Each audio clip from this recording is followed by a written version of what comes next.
Halo Sobat ASN Knowledge, ketemu lagi di video kali ini.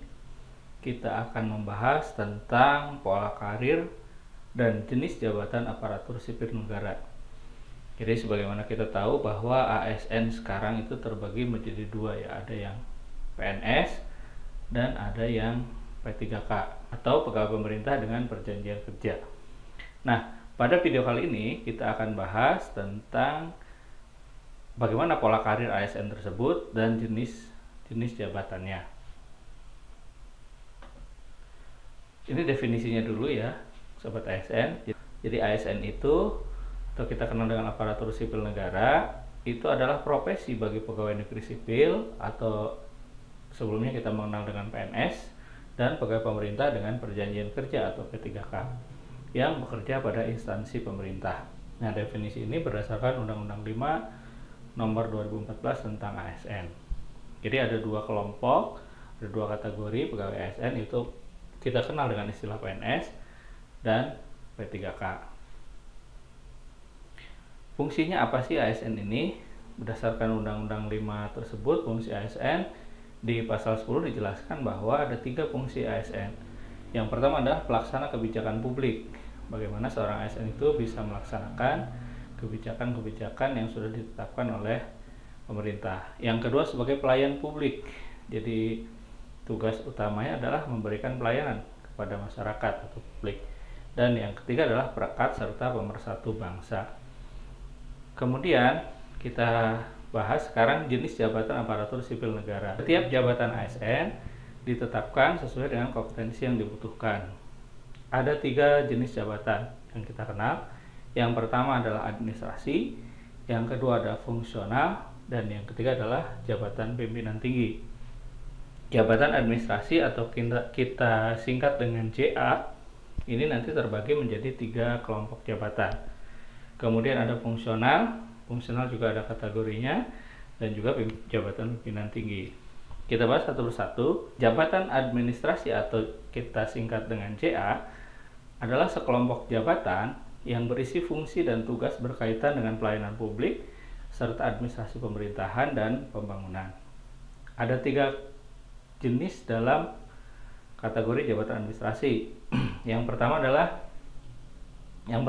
jabatan administrator. Nah, ini bertanggung jawab memimpin pelaksanaan seluruh kegiatan pelayanan publik serta administrasi pemerintahan dan pembangunan. Dulu kita mengenal jabatan ini dengan istilah eselon 3. Kemudian ada yang kedua, yaitu jabatan pengawas. Ini bertanggung jawab mengawasi pelaksanaan kegiatan yang dilakukan oleh pejabat pelaksana, atau kita kenal ini istilahnya dengan eselon 4. Kemudian jabatan pelaksana ini bertanggung jawab melaksanakan kegiatan pelayanan publik serta administrasi pemerintahan dan pembangunan. Dulu kita istilahkan jabatan pelaksana ini kita kenal juga dengan JFU atau jabatan fungsional umum. Nah, eselon 3 kalau di kabupaten kota itu selevel dengan kabid ya. Kabid sekretaris, ada eselon 3A, ada eselon 3B. Kalau eselon 4 itu selevel dengan kasubid atau kasih.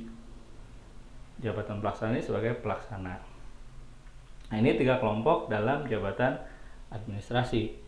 Berikutnya kita mengenal ada jabatan fungsional atau kita singkat dengan JF. Adalah sekelompok jabatan yang berisi fungsi dan tugasnya berkaitan dengan pelayanan fungsional yang berdasarkan pada keahlian dan keterampilan tertentu. Jabatan fungsional dalam ASN terdiri dari 2 jabatan, yaitu fungsional keahlian dan keterampilan. Ini kelompoknya. Kalau fungsional keterampilan itu ada pemula, terampil, mahir, dan penyelia.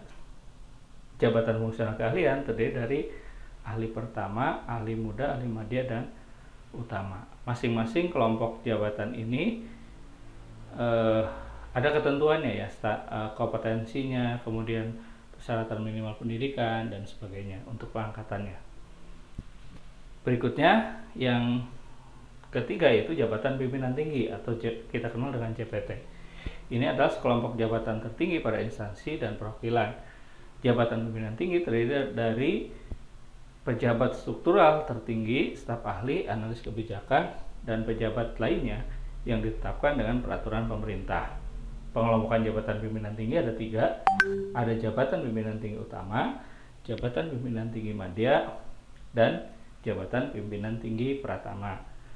Kalau di tingkat kabupaten kota, jabatan pimpinan tingginya di level pratama. Ya, kalau dulu biasanya ini dikenal dengan eselon 2. Ada eselon 2A, ada eselon 2B kalau di kabupaten kota. Nah, berikutnya dari ketiga jabatan itu bagaimana pengembangan pola karirnya. Ya, kita lihat ini ada sebuah bagan ya atau gambar segitiga, yang di sebelah kiri bawah itu ada segitiga untuk jabatan administrasi. Ada pelaksana, ada pengawas, ada administrator. Nah, ini adalah untuk level jabatan administrasi, terbagi 3 jabatan tadi. Kemudian di sebelahnya ada untuk jabatan fungsional, terbagi 2, ada keterampilan dan keahlian berdasarkan jenjangnya masing-masing. Dan yang di atas dipisahkan dengan garis titik merah itu adalah untuk level jabatan pimpinan tinggi, ada utama, madya, dan pratama. Kalau kita lihat bentuknya segitiga seperti ini, artinya semakin ke atas itu jumlahnya biasanya semakin sedikit, semakin ke bawah semakin banyak. Kalau kita melihat di jabatan administrasi misalnya, yang jabatan pelaksana itu jumlahnya lebih banyak daripada yang administrator.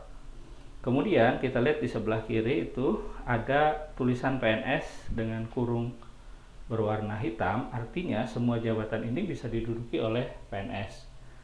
Namun yang PPK itu berwarna biru terbagi 2. PPK itu hanya bisa mengisi pada jabatan pelaksana, pengawas, administrator ya, dan juga fungsional. Untuk jabatan pimpinan tinggi pratama itu diisi oleh PNS. Biasanya pengisiannya melalui mekanisme seleksi terbuka. Kemudian kita lihat ada panah ke atas ke bawah, artinya karirnya ini bisa zigzag ya. Artinya misalnya begini, dari jabatan administrator, sekarang posisi di eselon 3, dia bisa ikut seleksi atau open bidding. Kemudian dia promosi mengisi kepada jabatan pimpinan tinggi pratama. Atau mungkin ketika dia sudah duduk di eselon 2 di jabatan pimpinan tinggi pratama, kepala dinas misalnya, kemudian seiring berjalan waktu dia mengajukan untuk pindah ke jabatan fungsional. Itu juga dimungkinkan. Kemudian dari jabatan fungsional misalnya dia dipromosikan ke struktural, itu juga bisa. Nah, ini adalah pola karir dari jabatan ASN. Jadi lebih fleksibel sesuai dengan ketentuan dan mekanisme yang ada. Demikian untuk penjelasan pada video kali ini. Terima kasih atas perhatiannya. Silahkan di subscribe, like, di share, dan kalau ada komentar atau pertanyaan boleh tulis di komen. Terima kasih.